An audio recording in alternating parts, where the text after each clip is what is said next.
Yo, what's up guys, and welcome back to another video. Today I'm going to be talking about the flat rate system and how mechanics get paid. So to start things off, I guess I got to fill you in on what flat rate is. Flat rate is getting paid by the job, not by the hour. So you're not getting paid for the hours that you're clocked into work. You're getting paid by the hours you produce at work. So every job has a set amount of hours coordinated to that job. An oil change, for example, pays 0.3 of an hour, which is 18 minutes. A CVI, which is a complete vehicle inspection, pays 0.5, which is you have to check over the whole vehicle in a half hour. To diagnose a vehicle pays 1.5, so you get an hour and a half to diagnose a check engine light or something. So flat rate is getting paid by the hour.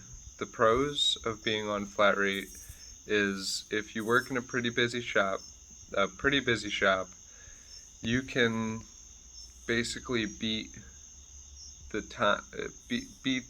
game of flat rate basically. As long as you flag more than 1.5 times what you're clocked in, technically you're beating the game. I believe 1.5 times. I could be wrong, but 1.5 times is what you should be aiming for on flat rate.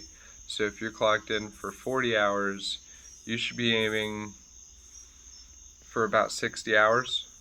60 hours if you're clocked in for 40. If you're clocked in for 50, you should be aiming for about 70 to 80 hours.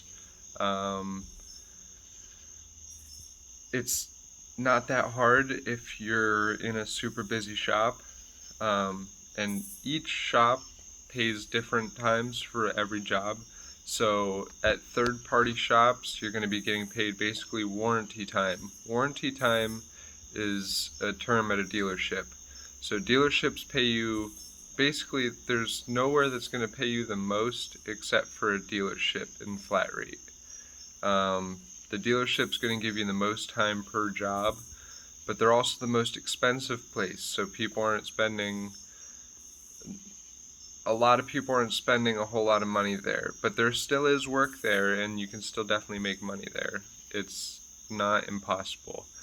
But dealerships pay you the most, I will say. Per axle you get paid like anywhere from an hour and a half to 2 hours per brake job, like per axle for brakes. At third-party locations, you're going to get paid probably anywhere from 0.8 to 1.5, and that 1.5 is like the max you're going to get paid. Like that's the most, and that's insane. 4 tires at third-party locations is anywhere from 0.6 to 1.5 or 1.4, and that's with doing TPMS kits. And if you don't know these terms, you will know them. The questions I get asked is, can you switch to flat rate whenever, or how do you know when you're able to switch to flat rate? Technically, at most third-party locations, you can switch to flat rate anytime you feel ready to switch to flat rate. Like they honestly like doing that because they don't have to pay you as much, but they don't like seeing people sink. So if they don't feel like you're ready, like they don't feel like you're not going to be able to turn enough hours to be able to survive, they're not going to throw you into flat rate. Most places are going to keep you hourly until they know that you're able to turn enough hours to where you can keep a paycheck that's reasonable. And honestly, working flat rate,